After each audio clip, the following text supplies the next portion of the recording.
Drama rumah tangga Lesti dan Rizky Bilar yang diwarnai dugaan KDRT menuai banyak keprihatinan. Salah satunya aksi sejumlah netizen yang turut menguliti perubahan gaya hidup Bilar dari belum mengenal Lesti yang hidup tampil sewajarnya hingga sesudah mengenal Lesti dengan gaya hidup hedon yang semuanya serba mewah.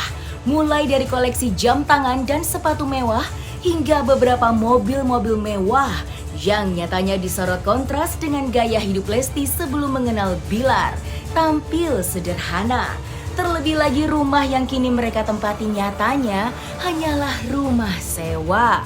Lantas benarkah hidup mewah yang selalu dipamerkan oleh Rizky Bilar itu akan runtuh seketika karena sikap KDRT-nya kepada Lesti?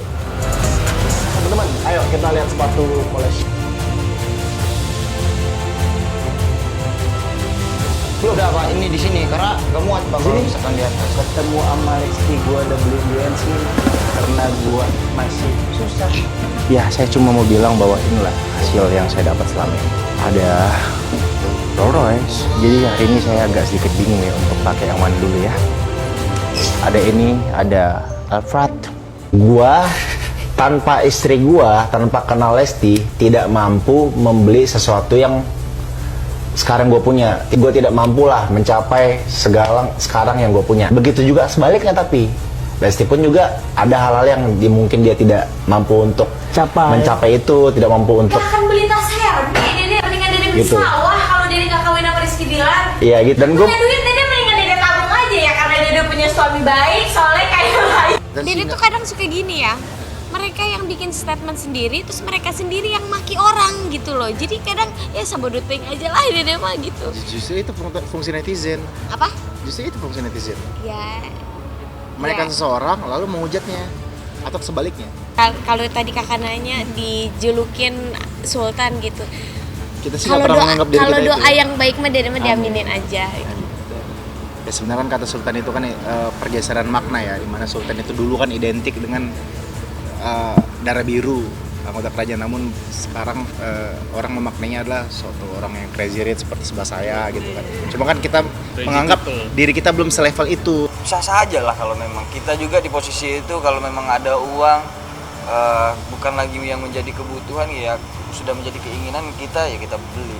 Kalau mampu ya kalau beli. Kita mampu ya, kalau idola di posisi itu mungkin gitu. Tapi kita nggak bisa juga nanti kalau aku banyak duit aku nggak mau lah ya mewah-mewah banget. Nggak bisa kita katakan seperti itu ketika memang kita kebutuhan sudah terpenuhi semuanya, terus kita pengen mobil yang ini deh beli, bisa saja terjadi.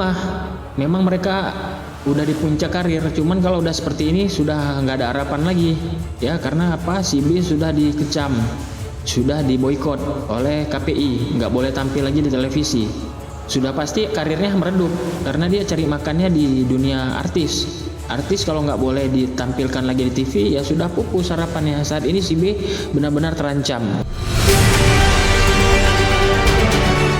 Tidak hanya koleksi barang-barang mewah, gaya berbusana Bilar pun turut jadi sorotan warganet yang dinilai berubah 180 derajat.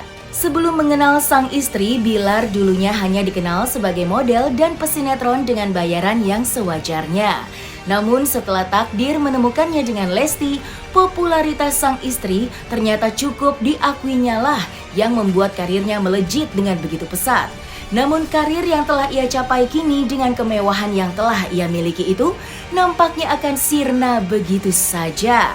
Seiring kecaman demi kecaman yang ia dapat dari sejumlah fans, seolah memberikan isyarat sanksi sosial yang kini terjadi, nyatanya bisa menjadi titik awal kehancuran karir dari seorang Rizky Bilar dari dunia entertain.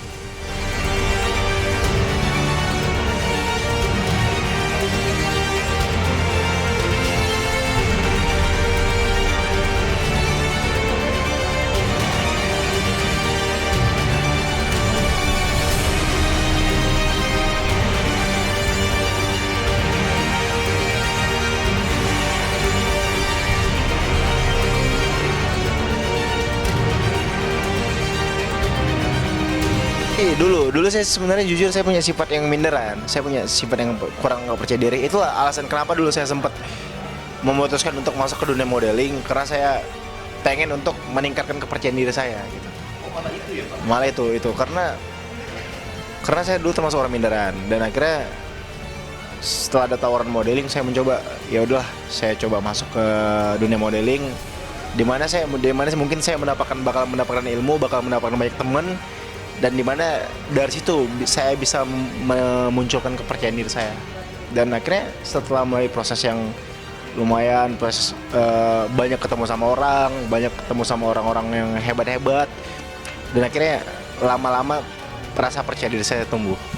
Misalkan nih saya tahu bakal ketemu sama misalkan ada sebuah project di mana saya harus ketemu sama senior baru yang saya udah tahu nih, ini orang udah asam garam entertain dan udah pengalamannya udah sangat banyak sekali gitu. Pas ketemu saya deg-degan, jiper, saya jujur saya sedikit agak minder. Waduh, gue seandainya satu frame nih bisa nggak ya setidaknya ngimbangin atau ada sedikit rasa seperti itu sih, ada sedikit rasa minder, ada sedikit rasa takut untuk tidak bisa tidak bisa mengimbangin acting idola-idola tadi atau seorang yang udah berpengalaman tadi di dunia entertain. Saya coba, ya kita sih maklumin ketika ada pemain senior yang kan kita tipikal orang beda-beda. Ada pemain senior yang emang ngerangkul, misalkan di luar set dia emang sengaja nih untuk nge-build chemistry, ngerangkul pemain-pemain muda tadi. Karena sering ngobrol di set, akhirnya saya mulai rasa minder tadi mulai sedikit hilang gitu.